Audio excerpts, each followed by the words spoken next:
Okay, I'm really excited for this video here because I'm getting new wheels put on the front of my John Deere 410 loader backhoe. The front tires that are on it now have been getting pretty worn down and they're always going flat on me and it's always a hassle to mess with them.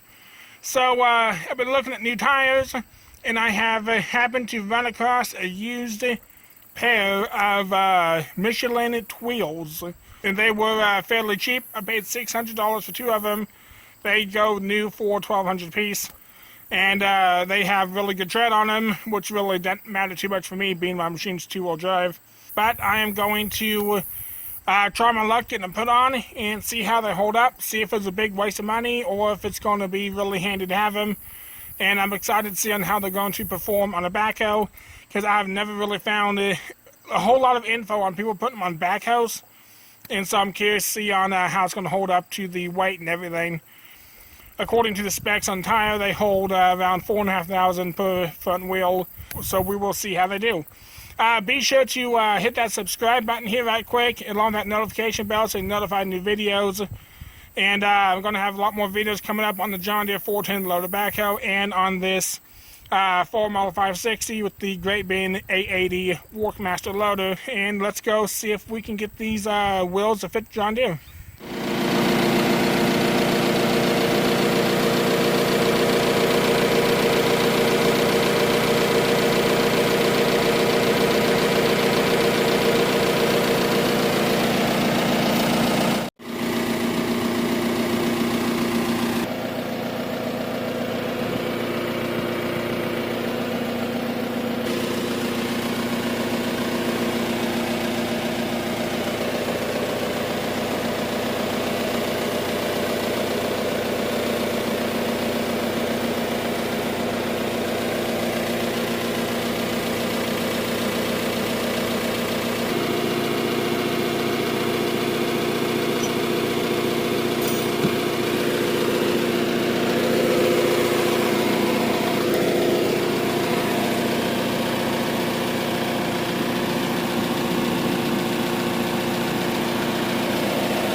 Okay, to be honest, I am a lot more impressed with those wheels.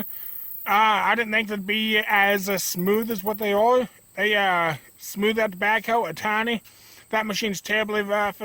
Any small bump at all, and you had the front end just bounce something down on it, and I don't have that at all. Even going down the road and lightly pulling off to the windrow was a little bit rougher. Before with the old tires, when it's going down the road, you would get to bouncing so much you'd have to slow down and have to kind of regroup and take back off again. The machine still tunes really good. When you're operating the machine, besides it being smoother, I don't notice any difference at all. I mean, so far, I think they're a great buy, and we'll see on how they last for the long term. Make sure you subscribe. There's going to be a lot more videos with this backhoe, and we're going to keep checking back with these wheels and see how they hold up in all these different applications and everything, and we'll see how they do when I start picking up more weight. So far, I've just lifted a heaped up bucket load of dirt. Be sure you hit the like button if you liked the video. I appreciate you watching.